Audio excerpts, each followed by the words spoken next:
लाल रंग के पशु पर बैठी वेश्या। 666 की पहचान। मेरे पिता जो जीवन भर कैथोलिक चर्च गए, परंतु उन्होंने यह अंतिम वसीयत छोड़ी। उसमें से निकल आओ। लाल रंग के पशु पर बैठी वेश्या पृथ्वी पर कौन है?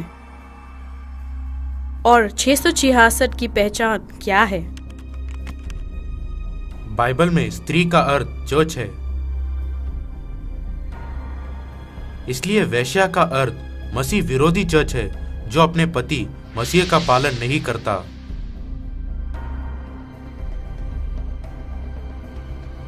क्या पिता ने अपनी वसीयत से मुझे यह कहना चाहा कि मुझे उस चर्च से निकल जाना है जो मसीह का पालन नहीं करता? लाल रंग के पशु पर बैठी वेश्या मसीह विरोधी चर्च की पहचान मेरे लिए बहुत चौंकाने वाली थी। बाइबल उस राज्य के बारे में विस्तार से बताती है जहां से मसीह विरोधी समुदाय का उदय होगा।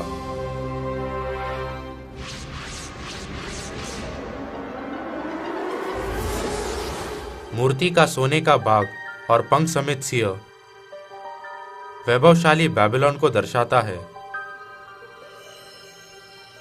मूर्ति का चांदी का बाग और रीछ उस मादी फारस को दर्शाता है जो 3 राज्यों को क्रूरता से नष्ट करके उदय हुआ। पीतल का बाग और पंख समेत चीता उस ग्रीस को दर्शाता है जिसने फारस को जीतकर 8 वर्षों में बड़े साम्राज्य का निर्माण किया। मूर्ति का लोहे का भाग और 10 सींगों का जंतु शक्तिशाली राज्य रोम को दर्शाता है जो बाद में 10 राज्यों में विभाजित हुआ। बाइबल ने भविष्यवाणी की है कि मानव जाति के इतिहास के सबसे शक्तिशाली राज्य रोम से मसीह विरोधी समुदाय प्रकट होगा। उन 10 सींगों का अर्थ यह है कि उस राज्य में से 10 राजा उठेंगे और उनके बाद उन पहलों से भिन्न एक और राजा उठेगा जो 3 राजाओं को गिरा देगा। सन 493 ईस्वी हेरोली पोप के द्वारा नष्ट किया गया। सन 534 ईस्वी वैंडल्स पोप के द्वारा नष्ट किया गया। सन 538 ईस्वी ऑस्ट्रोगॉथ्स पोप के द्वारा नष्ट किया गया।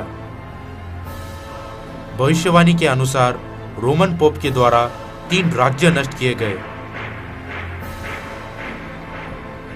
बाइबल ने भविष्यवाणी की है कि मसीह विरोधी चर्च परमेश्वर के लोगों को सताएगा और परमेश्वर की व्यवस्था को बदलेगा।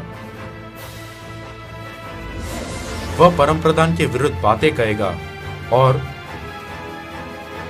परमप्रधान के पवित्र लोगों को पीस डालेगा और समयों और व्यवस्था के बदल देने की आशा करेगा।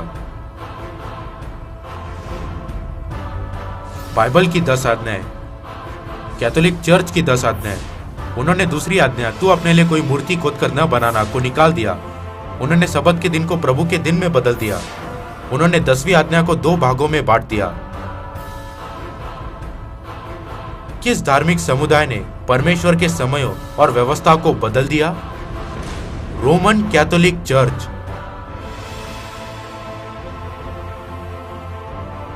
सन 321 ईस्वी में रोमन पोप ने सबत के दिन को मिटा दिया और रविवार आराधना को लागू किया। सन 325 ईस्वी में रोमन पोप ने फसह के पर्व को मिटा दिया। सन 354 ईस्वी में रोमन पोप ने क्रिसमस की शुरुआत की। सन 431 ईस्वी में रोमन कैथोलिक चर्च ने क्रूस और मरियम की मूर्ति की शुरुआत की। रोमन कैथोलिक चर्च ऐसे जंतु से दर्शाया गया है जिसका मुंह सिंह का था और जिसके पांव भालू के थे। सिंह से दर्शाए गए बेबीलोन के समान वे मूर्ति पूजा करते हैं। क्रूर भालू से दर्शाए गए मादी फारस के समान वह बहुत क्रूर है।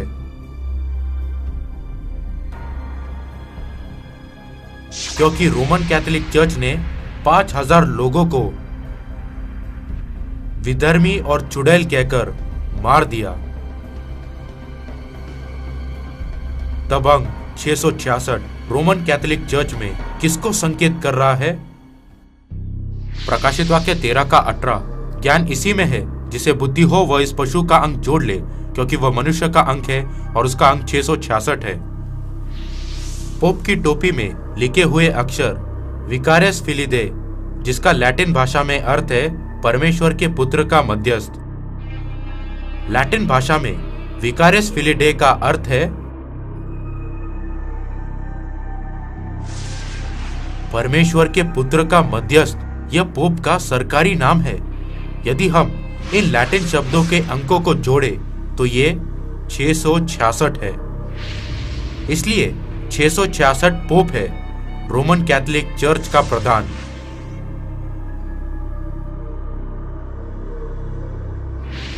यह स्त्री बैजनी और लाल रंग के कपड़े पहने थी, सोने और बहुमूल्य मणियों और मोतियों से सजी हुई थी।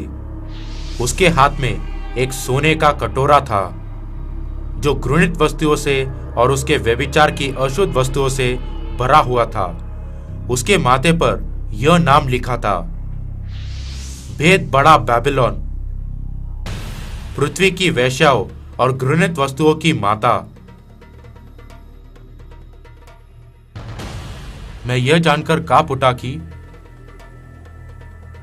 जो धर्म समुदाय परमेश्वर के विरुद्ध है वे रोमन कैथोलिक चर्च और उसका